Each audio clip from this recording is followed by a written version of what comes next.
Et le fait média du jour, c'est la productrice de 30 millions d'amis en colère contre France 3, qu'elle accuse de vouloir carrément se débarrasser de son émission, de manquer de respect envers les téléspectateurs. Vous allez voir que les tensions entre la production du magazine animalier et le diffuseur ne datent pas tout à fait d'hier. Guillaume Janton, bonjour. Bonjour Thomas. Vous êtes notre expert média. Alors tout d'abord, il faut rappeler 30 millions d'amis. Je le disais, c'est une émission historique de France 3 et même de la télévision française. Écoutez ce générique. Vous le connaissez forcément, ce générique. Ah, c'est mythique. Au même titre que Téléfoot, Automoto ou encore Stade 2, 30 millions d'amis est l'une des émissions les plus anciennes à la télévision avec près de 40 ans d'existence. Un véritable monument du petit écran qui pourtant a eu du mal à trouver sa place à la télé. L'émission naît en 1976 sur TF1 avant de migrer vers le service public en 2004. D'abord sur France 2 puis finalement sur France 3 le dimanche à 12h50. Une case familiale qui a permis au programme de trouver son public pendant de nombreuses années. Mais depuis quelques mois, les audiences ne sont pas suffisantes, du moins pour France 3. 900 000 téléspectateurs en moyenne ces derniers mois, des scores plutôt corrects pour un dimanche midi. Mais la chaîne du service public souhaite viser un public bien plus large sur cette case et concurrencer les journaux télévisés de TF1 et France 2 qui réalisent de très gros scores à la même heure.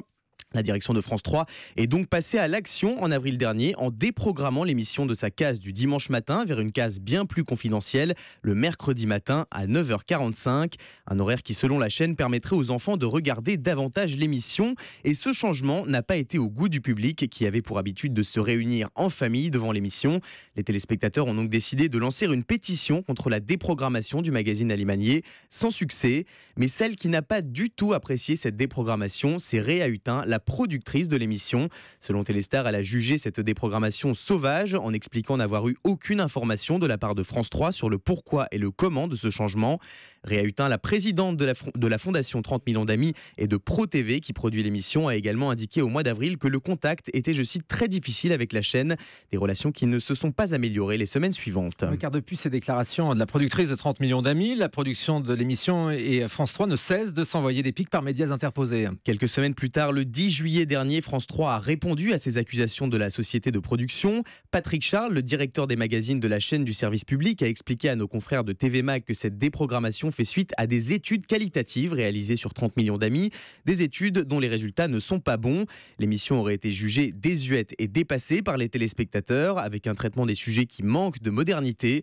France 3 évoque également une perte d'audience de l'émission en 5 ans, de 1,3 million de téléspectateurs en 2009 à moins 840 000 en 2014 et 2015. Des chiffres à 840 000 téléspectateurs, des chiffres à relativiser puisqu'il faut rappeler que ces dernières années, la TNT a grappillé des parts de marché à toutes les chaînes hertziennes. Et là encore, une nouvelle fois, Réa Hutin, la productrice de l'émission, a tenu à répondre à la chaîne en poussant cette fois-ci un gros coup de gueule dans TV Max cette semaine. Elle accuse tout d'abord France 3 d'avoir fait perdre à l'émission 90% de son public en changeant son horaire de diffusion. Là où elle pouvait atteindre jusqu'à 1 million de fidèles le dimanche à midi, 30 millions d'amis a désormais du mal à dépasser les 100 000 téléspectateurs à 9h45. La productrice évoque également l'allongement de l'émission de 26 à 55 minutes demandé par la chaîne. Un changement de format qui, en plus d'un nouvel horaire, aurait fait perdre aux téléspectateurs leurs repères. Il faut dire que France 3 communique peu sur cette nouvelle version de 30 millions d'amis. Très peu de bandes annonces ont été diffusées sur l'antenne. Selon Réa Hutin, il s'agit là d'un manque de respect envers les téléspectateurs, expliquant qu'elle attendait, je cite, être traitée avec plus d'élégance par France 3. La productrice sous-entend également qu'elle pourrait approcher d'autres chaînes si l'émission venait à être menacée.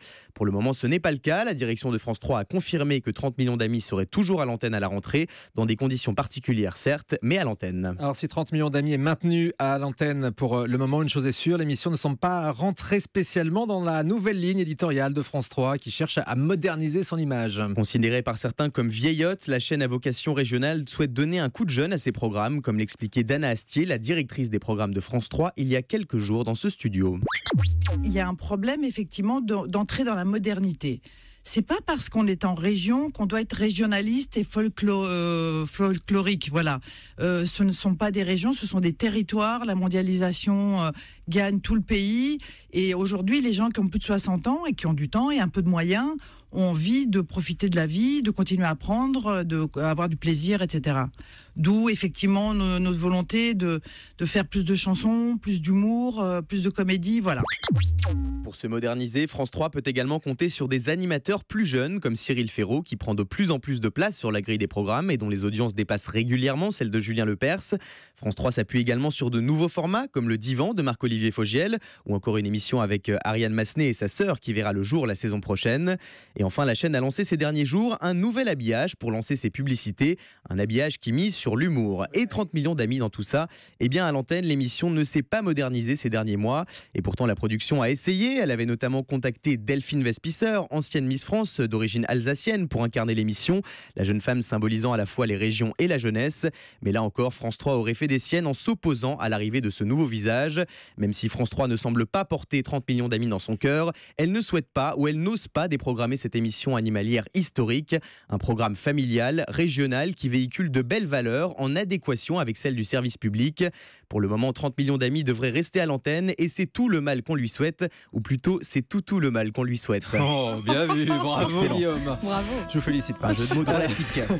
30 millions d'amis, c'est vrai que c'est une émission culte et la programmation le mercredi matin qui est censée plaire aux enfants, sauf qu'il me semble que les enfants vont à l'école maintenant le mercredi matin. Oui, depuis la rentrée dans les grandes villes, ils ont école depuis le Et mercredi. les parents sont au travail, donc stratégie bizarre quand même de programmation de la part de France 3 avec cette émission culte. On le rappelle, les mascottes de 30 millions d'amis nous ont tous marqué. Mabrouk dans les années 60. Le berger allemand. Mabrouk Junior, Mabrouka également. Voilà, cette émission continue de vivre et on la défend parce que c'est une belle cause que défend Réa Hutin à travers cette émission. Merci Guillaume.